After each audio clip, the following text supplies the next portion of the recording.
The snowstorm rolled in faster than anyone had expected, blanketing the countryside in thick, swirling drifts of white.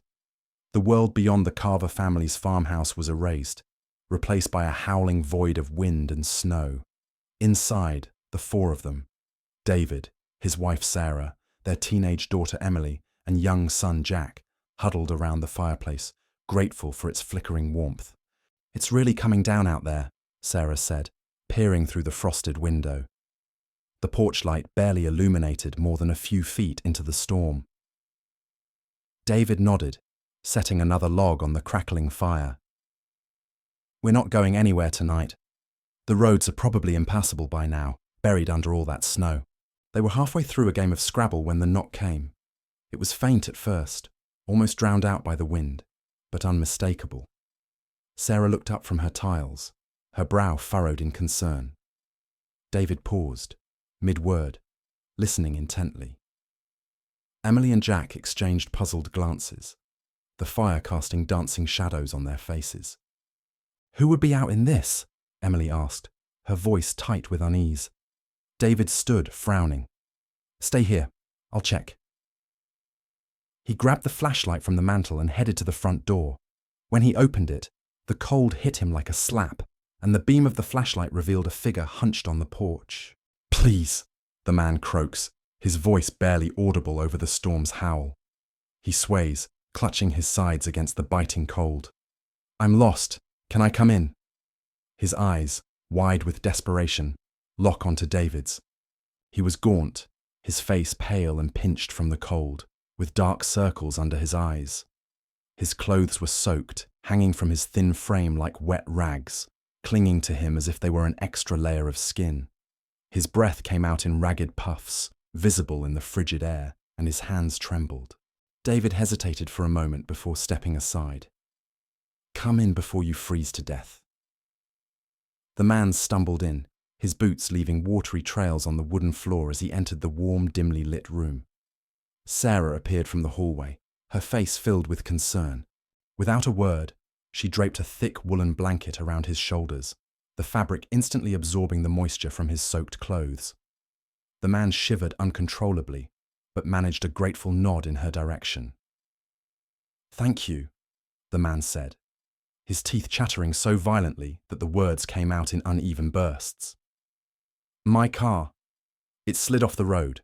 I've been walking for hours, trying to find some help." "Where were you headed?" David asked, closing the door firmly against the storm. "Just passing through," the man replied, his eyes darting around the room. "Name's Francis."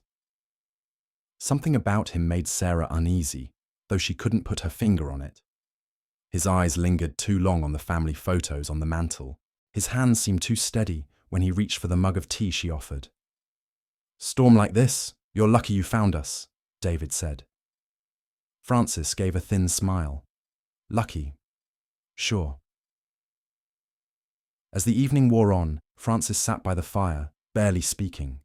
The Carvers tried to include him in their conversation, but his answers were clipped and vague. Emily whispered to Sarah that Francis had been staring at her when he thought no one was looking. "I don't like him," she said softly. "Neither do I," Sarah admitted. Then Jack started crying. "I saw something," the boy wailed, pointing toward the window. David went to check but found nothing outside except the relentless storm.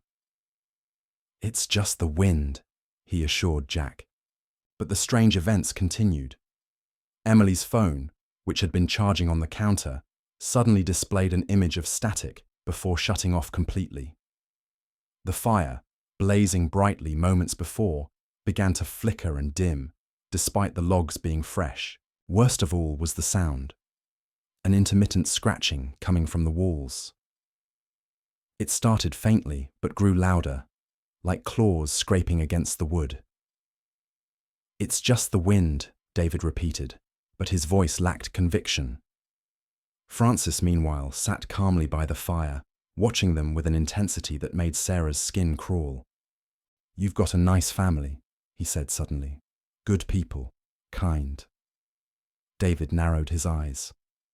"You're welcome to stay the night, but I think it's best if we all head to bed soon." Francis smiled, but it didn't reach his eyes. "You've already let me in. That's all that matters." "What does that mean?" Sarah asked, her voice sharp. Francis stood, the blanket falling from his shoulders. He seemed taller now, his shadow stretching unnaturally long across the room. His pale skin seemed almost luminous in the firelight, and his eyes gleamed with a malevolence that hadn't been there before. "It means," Francis says, his voice low and guttural, resonating with a sinister edge, "you invited me into your home, and now it's mine." He takes a step forward, his shadow engulfing the room. The lights flickered and died, plunging the house into darkness. The scratching on the walls grew deafening, accompanied by a low, guttural growl that seemed to come from all around. "David!" Sarah screamed, but her husband was already moving, grabbing the fire poker and lunging at Francis. Francis didn't flinch. He raised one hand, and David froze mid-step, his body rigid as if held by invisible chains. "You can't fight this," Francis said, his voice echoing unnaturally. "You let me in. That's all it takes." The darkness seemed to swell, pressing in from every corner of the room. Shadows writhed and twisted, taking on shapes that defied explanation. Sarah clutched Jack and Emily, backing away as Francis's form began to shift, elongating into something inhuman. "You'll never see the dawn," he hissed, his voice like the wind tearing through the eaves. The last thing Sarah saw before the darkness consumed them was the front door swinging open, snow swirling in, and the shapes waiting just outside.